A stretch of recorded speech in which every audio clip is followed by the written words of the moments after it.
है ना? शुरू हो गया। चलो प्यारे बच्चों, आप सभी का इंटरमीडिएट में बहुत बहुत स्वागत है। ठीक है ना? और फर्स्ट ईयर जैसे तैसे कट गया है ना। फर्स्ट ईयर जो था वो निकल गया, कोई बात नहीं। तो बिना टेंशन लिए अब इंटरमीडिएट में हम लोग क्या करते हैं, इसकी स्टडी शुरू करते हैं। एक बात फिर से है कि फर्स्ट ईयर में जो सिंसियरिटी नहीं थी तो इंटरमीडिएट में उसको क्या करना पड़ेगा, बनाना पड़ेगा। अगर आप नहीं बनाएंगे तो ये भी निकल जाएगा और पता नहीं चलेगा। और जब फाइनली कुछ दिन बचेंगे या कुछ महीने बचेंगे तो फिर आप क्या करेंगे, परेशान होंगे कि मुझे आगे फ्यूचर में किस फील्ड में जाना है। तो बेहतर ये है कि अभी सेशन शुरू हुआ है तो अभी से लग जाइए और मेहनत करिए। इंटरमीडिएट के लिए मैं आप लोगों से कुछ बताना चाहता हूँ, बताना ये चाहता हूँ प्यारे बच्चों कि इंटरमीडिएट का जो सिलेबस है वो फर्स्ट ईयर के कंपेरिजन में थोड़ा सा बहुत आसान है ना। अब आसान मैं इतना कह सकता हूँ कि अगर आप रेगुलर रहेंगे तो बहुत बेहतर आपको अंडरस्टैंडिंग डेवलप होगी मेरे साथ फिजिक्स की।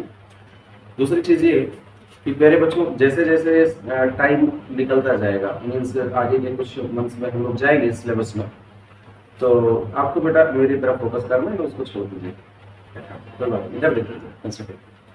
तो होगा क्या, अभी स्टार्टिंग में हमारे कुछ जो बड़े टॉपिक्स हैं ना, बड़े टॉपिक्स का मतलब क्या है मेरे बेटे, थोड़ा सा ओवरव्यू लेते हैं जरा इंटरमीडिएट में हम लोगों को पढ़ना क्या क्या है। तो अगर मैं इंटरमीडिएट के सिलेबस की बात करूँ, ठीक है, अब देखिए फर्स्ट ईयर में जो हुआ वो उसको भूलकर हमें इस पर फोकस करना है और सिंसियरिटी के साथ लगे रहना है और ये कोशिश करनी है कि जो हम पूरा सिलेबस है वो अक्टूबर लास्ट या नवंबर फर्स्ट वीक तक क्या करें, कंप्लीट करें। मैं इस पूरे सिलेबस को, अगर इंटरमीडिएट के सिलेबस को कुछ मोटे उसमें डिवाइड करूँ तो पहला हमारे पास इलेक्ट्रोस्टैटिक, उसमें हमें कुछ चैप्टर्स पढ़ने हैं। देन आफ्टर करंट इलेक्ट्रिसिटी और सर्किट्स के सिंपल सर्किट का जो सर्किट का टॉपिक है वो, magnetism, atom and nuclei and then modern physics, right.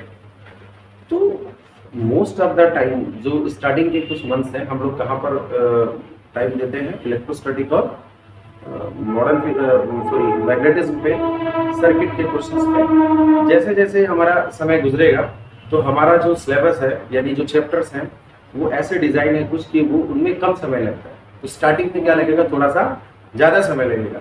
और अगर ज्यादा समय लगेगा तो इसका एक कतई मतलब नहीं है कि आप सोचो कि नहीं सर अभी इतना समय हो चुका और इतना ही सिलेबस हुआ है हमारा, ठीक है। तो वो बिल्कुल परेशान नहीं होना है, आपको सिर्फ स्टडी करनी है और सिलेबस पूरा करने का जो जिम्मा है, जिम्मेदारी है वो हमारी है, वो विद इन टाइम कंप्लीट हो जाएगा, ठीक है। तो स्टार्टिंग में थोड़ा सा क्या लगेगा, समय ज्यादा लगेगा और जैसे जैसे समय गुजरेगा तो सिलेबस आपका क्या होता है, वो चैप्टर्स इतने आसान होते हैं कि वो बहुत जल्दी कंप्लीट होते हैं, ठीक है, और वो इजियर भी होता जाता है। यानी अगर आज जो मैं आपको पढ़ाऊंगा और जो मैं आपको अक्टूबर में पढ़ाऊंगा उसके कंपैरिजन में आज जो पढ़ा है वो थोड़ा सा बेहतर है और बाकी चीजें तो और भी क्या हो जाती हैं, आसान हो जाती हैं, ठीक है। तो बिल्कुल भी इस बात से परेशान नहीं होना है। दूसरा ये कि बुक्स कौन सी लें, है ना, क्या लें, बुक्स कौन सी लें। तो देखिए आपकी जो फंडामेंटल बुक है वो क्या है, एनसीईआरटी है। क्या है वो, एनसीईआरटी है। अब एनसीईआरटी की एक सबसे बड़ी बात ये है कि अगर आप एनसीईआरटी को पढ़ने बैठते हैं तो एनसीईआरटी सच तो ये है कि आप लोगों के समझ में नहीं आती। एनसीईआरटी में जो कॉन्सेप्ट है या जो चीजें दी गई हैं वो कुछ इस तरह से हैं कि आप कई बार उसको समझ नहीं पाते, इसलिए हम लोग वो चीजें हम लोग आपको बताएंगे। रेफरेंस बुक में आप कुमार मित्तल को या एस एल अरोड़ा को या DC पांडे और या हमारे SC वर्मा सर की बुक को भी रेफर कर सकते हैं। मैं आपको यहाँ पे कुमार मित्तल, SL अरोड़ा और सभी SC वर्मा सभी से क्वेश्चंस कराने हैं।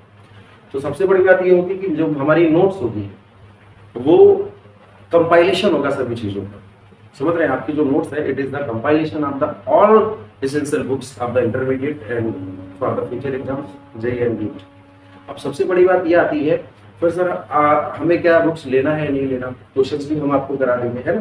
कोई भी रेफरेंस बुक जो इनमें मैंने बोली, SL अरोड़ा, कुमार मित्तल या SC वर्मा या DC पांडे, जो भी आपको इजीली अवेलेबल हो जाए वो आप ले लीजिए, ठीक है। न्यूमेरिकल्स वगैरह तो मैं आपको अपने अकॉर्डिंग अपने स्पीड से और जो हमारा सिलेबस रहेगा, हमारी जो नोट्स रहेगी वो सभी जो हमारी बुक्स हैं रिक्वायर्ड उनसे रहता है, उसको यूज करना।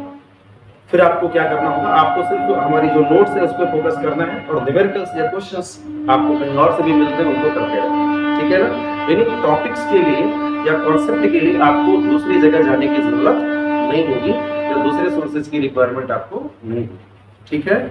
तो जो मैंने आपको बुक्स बताई उनमें से कोई बुक्स आप ले सकते हैं। और क्वेश्चंस के लिए आपको जहाँ से अवेलेबिलिटी मिले वो कर सकते हैं, बट यहाँ पर आपको सफिशिएंट मैटर मिलेगा और अच्छे हम लोग क्वेश्चन देते हैं। ठीक है भाई, तो ये बताना जरूरी था। सिलेबस की बिल्कुल चिंता नहीं करेंगे, टाइम पर कंप्लीट होगा। जैसे जैसे समय गुजरेगा सिलेबस हमारा क्या होता जाता है और आसान होता जाता है, चैप्टर्स बहुत जल्दी कंप्लीट होंगे, शुरू में थोड़ा ज्यादा समय लगेगा। क्लियर हो गया सभी को? कोई और डाउट्स होते हैं तो मुझे बिल्कुल आप बताइए। Any question, any query related to this बता सकते हैं, अपने पूछ सकते हैं, बताइए। कोई डाउट नहीं होगा या कुछ क्वेश्चन दिमाग में आ रहा हो?